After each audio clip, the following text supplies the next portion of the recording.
Actually, there are three ways to reverse Supreme Court decisions when the Supreme Court goes out and starts making law or knocking down laws. Both are, by the way, things that the Constitution does not give them the power to do.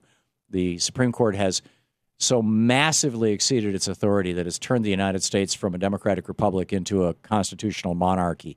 They are monarchs, and they have more power than the monarchs of Europe. The King of Norway, the King of Denmark, the Queen of England, the King of Spain, none of them have the power to strike down laws or to create law, whereas the Supreme Court has claimed that power for themselves, and it is a power not given to them, explicitly not given to them by the Constitution. In fact, the Constitution says the exact opposite. It says that the Supreme Court shall operate within limitations and under rules defined by Congress. It's Article 3, Section 2. You can read it yourself. It's plain English.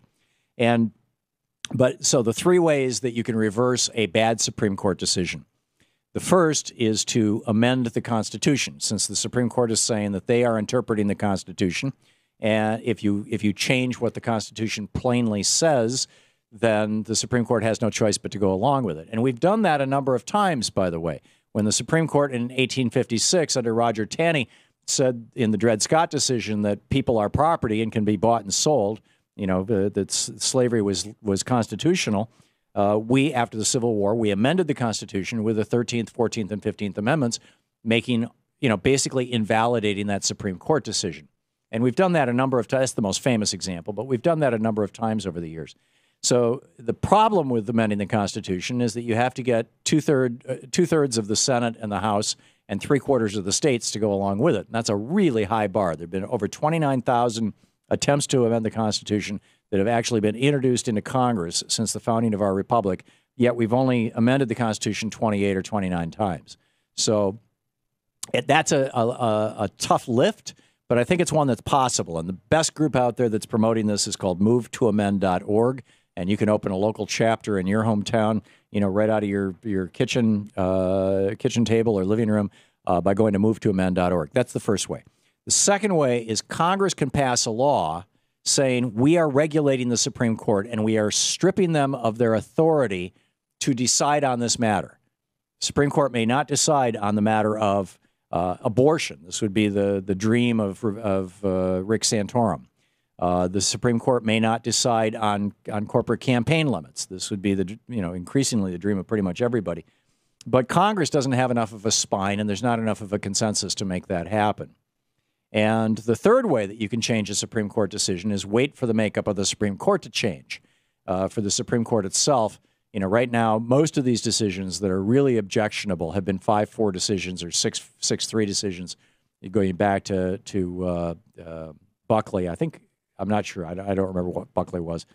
But in any case, the modern era ones, McCutcheon and Citizens United, they've been 5-4 decisions. And so if just one person, in this case, it would be Anthony Kennedy, were to retire or, God forbid, die. I'm not wishing that on anybody, but Kennedy is an old and frail man. He's pushing 80. I think he's 78. If he were to retire and President Obama were to replace him with somebody of the caliber of Elena Kagan or Sonia Sotomayor, the two appointees that President Obama has put on the bench, the court would very quickly reverse itself, I believe. However, I doubt that they would reverse themselves about corporate personhood because that's been established for so long. And I doubt that they would reverse themselves fully. They would do a nuanced reversal. That's why I think the best way to do this is to amend the Constitution so that we're not subject to the political whims of the court. Make sense, Jason? It does. It does. In corporate personhood, I feel is fair if a corporation is given the life expectancy of the common man. Well, yeah, which is impossible. But corporations have to have personhood. They have to be able to be sued, and they have to be able to own land, and they have to be able to pay taxes. But historically, they were called artificial persons, and there was a different set of rules for them than for what we call natural persons. And when the 14th Amendment was written and it said no person shall be denied equal protection under the law, it didn't say no natural person. And so the corporations have been claiming ever since the 1870s that what that means is that corporations have rights under the Constitution. And the Supreme Court has granted them now rights under at least 4 or 5 amendments to the Constitution and a couple of articles in the Constitution. And I believe that it's all wrong, and it needs to be undone by constitutional amendment.